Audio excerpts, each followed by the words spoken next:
Car buying will always suck because every time you buy a car, you'll never have a clue if you got the best deal or if you didn't. There's really no way to know how much money a dealer's making off of you every time you buy a car, but in this video, I'm gonna cover the 3 key steps to negotiating a car deal so that you can at least get the best deal possible. So if you follow these steps in order, you'll at least be more prepared to negotiate a car the next time you need to, and you might just learn something as well. Now, if you just stumbled across this video, I'm Jason with the Honest Finance channel. I like to talk a lot about different financial subjects, so if you're interested in this type of content, feel free to subscribe or at least give the video a like. And now, onto car buying negotiation. Now, the first key step in order to properly negotiate a car deal is research. What I'm saying here is that you have to do your homework on the type of car you're looking for before you even bother going to the dealership. Just think of it like this, okay? The goal of the dealership is to make money, and your goal is to save money. So in order to do that, you've got to start by doing your research. I mean, seriously, how do you expect to negotiate a car deal if you have no idea what the car you're looking at is even worth? Just don't be stupid with this, okay? Just do your homework and you'll be just fine. So while you're doing the research for the car that you're looking for, these are the 2 websites that I recommend using. I want you to visit Edmunds.com and TrueCar.com because both of these websites are going to give you really good information on what your car's worth, the specs and different reviews and things like that. They both do a great job at letting you know how much your car's worth in the particular region that you live in. What these websites do is they allow you to plug in all the different specs and information about the cars you're looking for, and then they'll tell you what's a fair price that you should be paying. Now, you can use Kelley Blue Book as well, but what I'm trying to say here is that if you just go online and do some research, you're going to be in a lot better position to negotiate a car. And seriously, if you don't do your research, you're going to end up in a car that you didn't want in the first place, and you're going to want to sell it in 6 months because you hate it. So just do your research before you go to the dealership, and you'll be just fine. Now, the next key step is to actually negotiate the price of the car that you're buying. I'm going to tell you exactly how to negotiate a car deal. So the first thing you want to do is you want to get on the phone and you want to call every single dealer that's in your area and find out what they want for the specific car that you're looking for. Now, if they do want their business, they'll just tell you the real numbers over the phone so that you don't have to play a bunch of games and you can just go into the right dealership that you want to. Now, if they tell you that you have to come into the dealership in order to get the price, then don't even bother doing business with them because they're not giving you the respect that you deserve right from the beginning. Now, once you've made all the phone calls and you're confident which dealership you want to go with, go ahead and head over there. Now, once you've gotten to the dealership and you find the specific car that you want, you need to lock in that price first thing. And I'm talking about the exact price of the car and not the monthly payment, because monthly payments can fluctuate just based on changing the terms. So let's say that the car you're looking for is listed for $14,900, and that's a pretty good price based on the research that you've already done. Now, you've already got a good starting point because of the phone calls and the research that you've done, but you don't know how much the dealership's paid for it. Maybe they only paid $13,500 for the car, but you have no idea. Now, if that were actually true, they could potentially make about $1,400 off of that deal, and that's not even including a trade-in or financing and different things like that. And I know that businesses need to make a profit in order to stay in business, but there's a point where they're just making too much money off of one deal. And seriously, $1,400 isn't even that much compared to some of the really expensive used cars and the margins that they have in those. Now, that's the thing that really sucks about buying cars these days, is because you have no idea how much money they're making in the deal. There's no transparency when it comes to buying cars from the consumer's point of view. So what you can do is you can at least try your best to negotiate the best deal possible so that you don't have to think about it. Now, this is how you negotiate the car's price, but you've got to be confident in order to make this happen. Now, if you've got a timid type personality, then you've got to understand that you are always going to get screwed on these kind of deals unless you fake your confidence. So I don't really care if you're not naturally the confident type, you've just got to fake it in order to make this happen. So this is what you've got to do. You've got to start with an asking price that's fair and realistic for the amount of money that you actually want to pay for the car. So for instance, let's say that you lowball and you ask for $9,000 for the car. Well, the salesman is just going to politely walk you out of the dealership and say, have a good day, because that's not fair and that's not a realistic price. The dealership does have bills to pay and the salesman probably wants to keep his job, so just make a realistic and a fair offer here. If it were me personally, I would offer $13,900 for the car and I would stand by that price. And the only thing that sucks here is that you have no idea how much money they're making on that car. But just be confident in your offer and you'll be just fine. and you won't have buyer's remorse. And you can be confident here because you at least know based on your research that the car is worth a little bit more than that. You just don't know how much the dealership is going to make off the deal. So just be okay with the number that you got from the research and the offer that you're making on the car so that you can be confident. So right after you make the offer, the salesman will say something like, "Well, let me go talk to my manager. That's a really low offer. We'll see what we can do." Now he's going to come back with a pen and paper and he's going to write down a bunch of financing and a bunch of numbers and all sorts of stuff like that. But the only thing you need to pay attention to is the actual price of the car.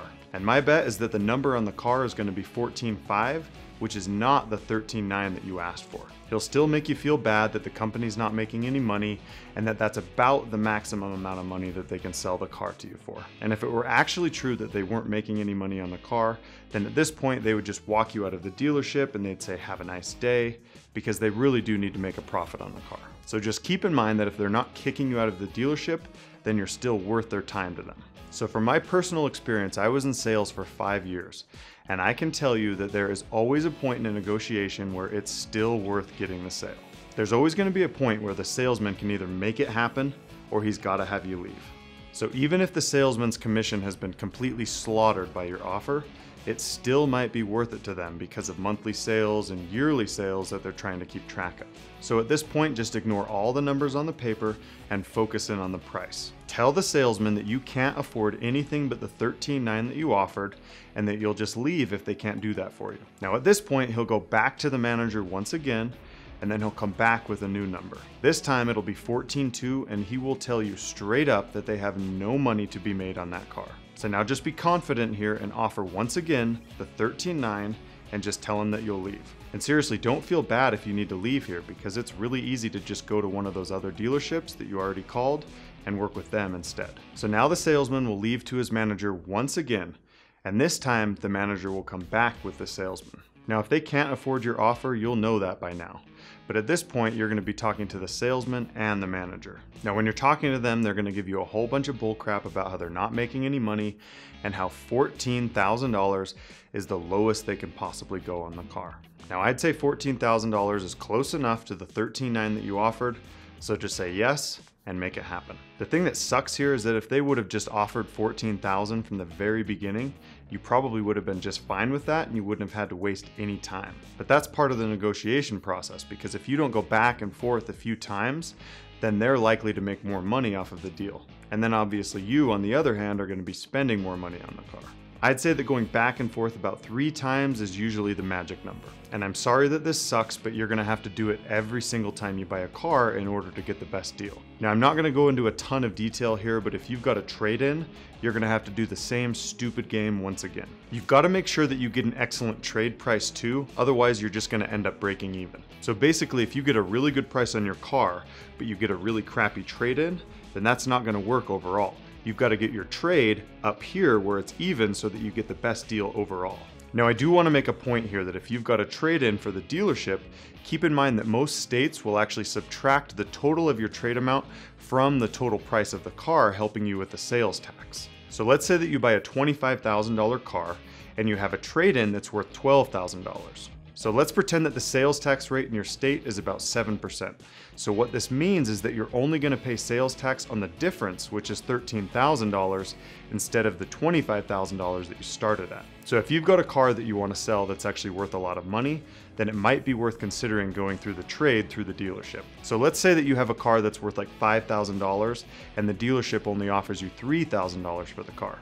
Well, even with the tax advantage, it's not going to be worth that extra $2,000, so you'd be better off just selling it on your own. And whether or not you want to sell your car on your own or do a trade through the dealership, that's just up to you. I've done plenty of trades and they've worked out fine. Now that you've negotiated the price of the car and the trade-in, it's time for the final key step of negotiation, which is the financing. Now this part of the negotiation process can really screw you over, so pay attention as to what to do when it comes to financing. The first thing you want to do is you want to make sure you get the best interest rate for the car loan that you're trying to get. A lot of dealers will actually get a tiny little cut of the interest rates, so it might be in your best interest to check with your banks before you go into the dealership to check their rates. But I've actually found that a lot of the big dealerships are pretty honest when it comes to competitive rates, so what you see at a bank is going to be exactly the same as what they're offering you. Just do a little bit of homework here so that you have an idea if they're getting a cut or if they're not getting a cut. So once you've got the interest rate figured out, you've got to also understand that you've still got taxes and fees associated with your car as well. Now, taxes and fees totally suck when it comes to buying a car, but I'm going to teach you how to tell if it's a tax or if it's just a bullcrap fee for the dealership to make more money. The way that you can tell that it's a legit fee that you have to pay is if you don't pay sales tax on the fee. You're not going to have to pay sales tax on a state registration or a licensing fee or anything like that. And if you do have to pay sales tax on the fee, then that's a good reminder that it's probably a fee that you don't have to pay. There's a couple fees that I've always gotten used to, and one is called VTR, and the other one is called the Doc Fee. Now VTR, which they call vehicle theft registration, is usually about $300, and I've always been able to get out of that one. Now the other fee that I'm used to is called the Doc Fee, which is also about $300, but I have never been able to get out of the document fee. So if you have, let me know in the comments, because I've tried really hard and I've never been able to get out of it. Now at this point during the financing, you want to make sure that you get all the applicable rebates and all the different things associated with saving money on the vehicle. Now if the dealership offers you an extended warranty or some sort of an interior cleaning protection program, keep in mind that those are negotiable too. I'm not going to go into a bunch of detail here, but just don't pay full price for an extended warranty if you want something like that, and don't pay full price for some carpet cleaning thing either. Now finally, after all of this is done, you can sign the paperwork and you can drive away knowing that you negotiated the car the best that you possibly could. And now you don't have to have buyer's remorse like most of us do after we buy a car. Now once again, I'm Jason with the Honest Finance channel. If you did find this video helpful, feel free to subscribe to my channel or at least give this video a like. That's all.